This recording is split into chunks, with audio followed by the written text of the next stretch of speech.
The thing that I'm most excited about in Homefront is this unique core fantasy. The idea that, we're exploring the civilian side and the human side. The main gameplay goal behind the single-player portion of our game was to put the player in the shoes of a resistance soldier fighting for his country. Everything that we did comes out of that.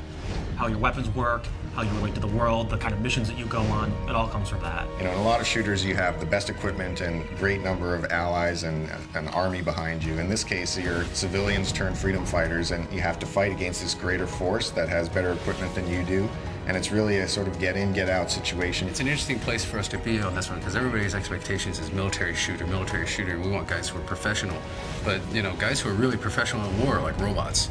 And for us, they're not professional military people. They're resistance fighters. They're all civilians. When it comes down to realizing this world, this fallen America, this occupied America in the game, we really wanted to establish some key moments or key shots where you come out of an opening and you see this big, huge, expansive environment revealed before you.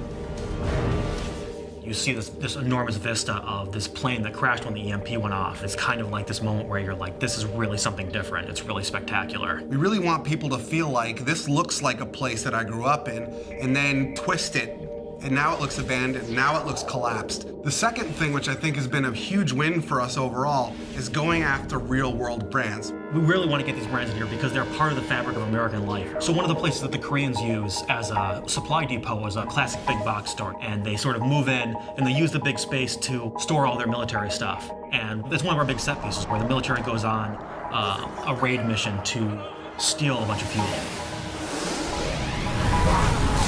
Consequence of violence is something that we're focusing on in the game. War is not a pretty thing, and there's not always lots of positive events that come out of it. It's actually very dark and tragic, and we want to show that element in Homefront, which you don't really get in a lot of shooters.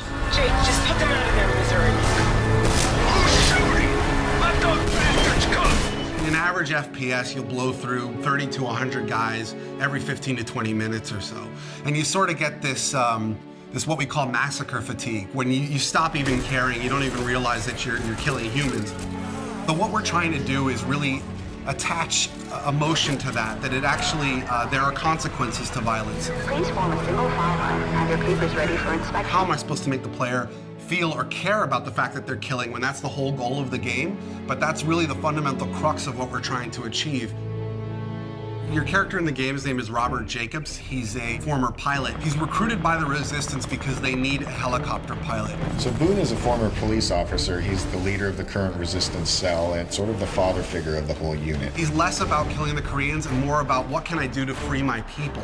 Connor is really the key combat figure of the group. He's a little on the wild side. He's not conventional, but he's really a valuable man to have in a fight. And Rihanna is born and raised in upstate New York. She was kind of the hunter in the wilderness, and she just felt the call to join the Resistance and do whatever she could about it. The final character is Hopper, and what makes him really interesting is he's a Korean American, and he has scars on his face from race riots that happened in the early parts of the war. The supporting cast is kind of interesting because you run across all these civilians who have totally different approaches. Some will work with you, some will support you, others might betray you or sell you out, and we create all these kind of neat moments around all these supporting characters. You're a guy who is caught up in this crazy scenario, fighting alongside other people who have no real training. So, you make mistakes. People get shot, people get hurt, people die alongside you. Fighting as a civilian with civilian and in an occupied America, that's really the core of what Homefront's all about, and that's really what we're set to deliver on.